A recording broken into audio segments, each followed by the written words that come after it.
WhatsApp पे, कई बच्चे पूछ रहे हैं मुझसे, सब पूछेंगे, जिनको डाउट होगा। देखो क्या लिखा हुआ है, क्वेश्चन पढ़ रहा हूँ मैं। एबीसी पार्टनर है sharing profit ratio in the ratio of 4:3:2, वही रेशो दे रखी है। डिसाइड टू फ्यूचर प्रॉफिट 2:3:4 में, पहले 4:3:2 था, अब डिसाइड किया 2:3:4 हो जाएगा।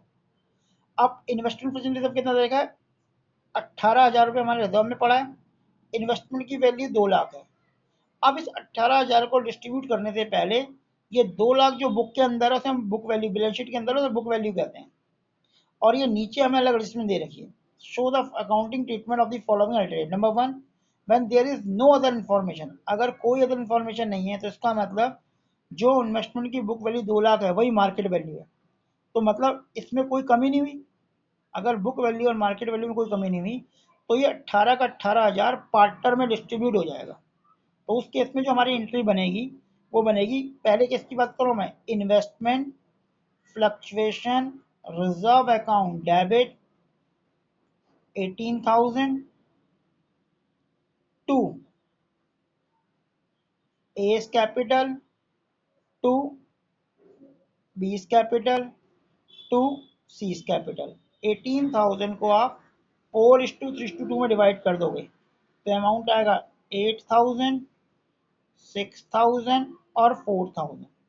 ये पहली एंट्री बनेगी। अगला पॉइंट कहता है मार्केट वैल्यू कितनी दे रखी है, 2 लाख, और यहाँ भी 2 लाख, तो दोनों सेम है, तो वही वाला केस बन जाएगा पहले वाला ही, कोई डिफरेंस नहीं है, तो 18,000 डिस्ट्रीब्यूट होगा, सेम एंट्री बनेगी जो हमने अभी करी थी। थर्ड केस की बात करते हैं। कह रहा है थर्ड केस में मार्केट वैल्यू दे रखी है 191 और यहाँ पे कितनी दे रखी है, 2 लाख, मतलब 9,000 से वैल्यू कम हो गई है। तो देखो इस केस में क्या एंट्री बनेगी, इन्वेस्टमेंट फ्लक्चुएशन रिजर्व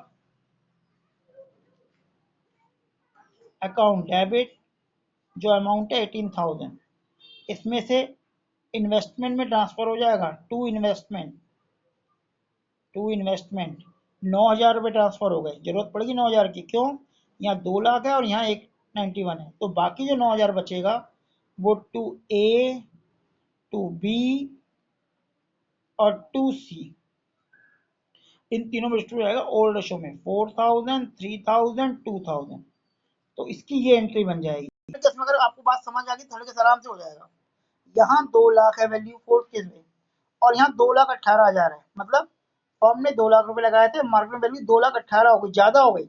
अगर ज्यादा हो गई तो रिजर्व तो पूरा डिस्ट्रीब्यूट पार्टनर में हो जाएगा, क्योंकि वैल्यू तो ज्यादा हो गई। तो इस केस में क्या होगा, इस केस में 18,000 पूरा डिस्ट्रीब्यूट होगा, एंट्री बनेगी investment fluctuation reserve account debit to A B C. 18,000 को हम पूरा डिस्ट्रीब्यूट कर देंगे तीनों पार्टनरों में। 18,000 को वही 9,000 जो अमाउंट हमारा आया था, 8,000, 6,000, 4,000, ये तो पूरा डिवाइड हो गया। अब बात करते हैं कि इसमें जो वैल्यू बढ़ी है, यहाँ 2 लाख है और यहाँ पे 2,18, तो इन्वेस्टमेंट की वैल्यू 18 बढ़ गई ना। तो अगर इन्वेस्टमेंट की वैल्यू 18 बढ़ जाती है तो हमारी एंट्री, एक और एंट्री बनेगी इसमें, investment account debit to revaluation. अभी रीवैल्यूएशन देखो ये क्या होता है हम आगे डिस्कस करेंगे। टू रीवैल्यूएशन 18,000, अब ये 18,000 इसका और इसका डिफरेंस है 18,000, और फिर इस रिवैल्यूएशन के 18,000 की एंट्री दोबारा बनेगी, third entry revaluation account debit A B और सी, स्पेस नहीं है, मैं ऊपर लिख रहा हूँ, जो एंट्री बनेगी इसकी तीनों में डिस्ट्रीब्यूट हो जाएगा प्रॉफिट शेयरिंग रेशो में। Revaluation account debit A B और सी तीनों कर देना, 18 को डिस्ट्रीब्यूट कर देंगे वही 8, 6 और 4 में, तो ये 3 इंटरेस्ट में निकलेंगी।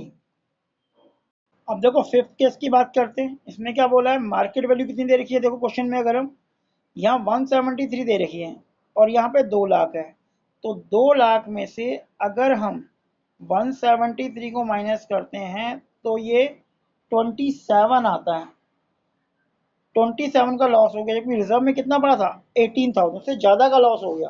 तो अगर ज़्यादा का लॉस होता है तो दोबारा रिवैल्यूएशन आता है, उस केस में भी रिवैल्यूएशन की एंट्री बनेगी। देखो अब उस केस में रिवैल्यूएशन की एंट्री क्या बनेगी, देखो हम क्या करते हैं भाई, investment fluctuation reserve account debit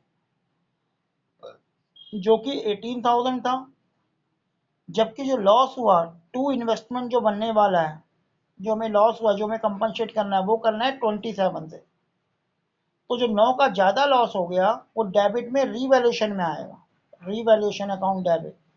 अगर ज़्यादा लॉस हो गया मतलब जितना हमारे रिजर्व में पैसा था उससे ज़्यादा का अगर हमें लॉस होता है तो हमें रीवैल्यूएशन अकाउंट में आता है। ये तो उसकी हो गई पहली एंट्री। अब इसकी दूसरी एंट्री क्या होगी, ये रिवैल्यूएशन अकाउंट कौन बेयर करेगा, पार्टनर। ए, बी और C to revaluation, to revaluation account 9000। एक तरह से लॉस हो गया है, वही अपनी उसी रेशो में 4, 3 और 2000 इस रेशो में बियर करेंगे, क्योंकि लॉस ज़्यादा हो गया। इन्वेस्टमेंट लॉस 27 का हुआ, रिजर्व में 18 थे, 18 तो हमने कंपनसेट कर लिए। 9 का ज़्यादा लॉस हो गया तो हमने रिवैल्यूएशन अकाउंट में डाला। फिर वो रिवैल्यूएशन अकाउंट पार्टनर बियर करते हैं। अगर पार्टनर्स अकाउंट डेबिट हो रहा तो मतलब लॉस है। क्यों, पार्टनर्स कैपिटल अकाउंट होता है जिनका क्रेडिट बैलेंस होता है, ये डेबिट हो रहे तो लॉस होगा हमारा। तो ये ट्रीटमेंट हमारे